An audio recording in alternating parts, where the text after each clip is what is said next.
জায়গা জোর করে দখল করে হিট থেকে তুলে দিচ্ছে রাজ্য সরকার। খবর পেয়েছেন না? এই সরকারটা মসজিদের পক্ষে না বিরুদ্ধে? তুই তো রাজনীতি করছিস, রাজনীতি করবি, শিক্ষার কথা ভাববি, চাকরির কথা ভাববি, আর যদি নাও ভাবি জনগণ যদি মূর্খ হয়ে তোকে সাথ দেয়, ও জনগণ আর তোর ব্যাপার, জনগণ আর তোর ব্যাপার। আমি ধর্মগুরু এসে তোর বিষয়ে কথা বলতে যাব না, কিন্তু তুই যখন আমার মসজিদে হাত দিবি, মাদ্রাসায় হাত দিবি, আমি মসজিদের লোক, তোর রাজনীতিতে হাত দেবো না দেবো না। আমার শুরু কবে থেকে হয়েছে জানেন তো?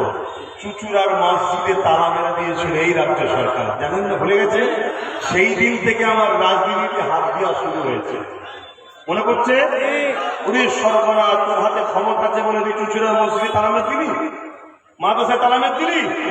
আমি সেখানে গিয়ে আন্দোলন করেছি, আল্লাহ পাক আমাদের দ্বারা মসজিদের তালা খুলিয়েছেন, সেখানে নামাজ পড়েছি, পরে ঘরে এসেছি। আমি ভাবলাম যে না, যে পাওয়ারে ওরা আমাদের মসজিদের তালা মারে, ওই পাওয়ারে আমাদেরকে ভাগিদারি নিতে হবে, তাহলে তালা খুলতেও পারবে।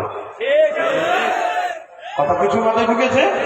তাহলে তুমি রাজনীতির নামে যদি ধর্ম মিটাতে চাও, তাহলে আমার ধর্মের স্বার্থে আমার শুধু ভাই ডিফেন্সের জন্য তৈরি হতে হবে, ঠিক না? তবে আমার ধর্ম শিখিয়েছে গরিব যে হবে, অসহায় যে হবে, সে যে কোনো ধর্মের হোক, তার সাথ দিতে হয়। তাই আমাকে যারা ভালোবাসো, যদি রাজনীতি করো, তাদের উদ্দেশ্যে বলবো, যদি কোনো অন্য ধর্মের মানুষের উপরও জুলুম করো, কিয়ামতের দিন তুমি জাহান্নামে যাবে। আমার রসুলের কথা এটা, শুনছো তো নাকি? হ্যাঁ।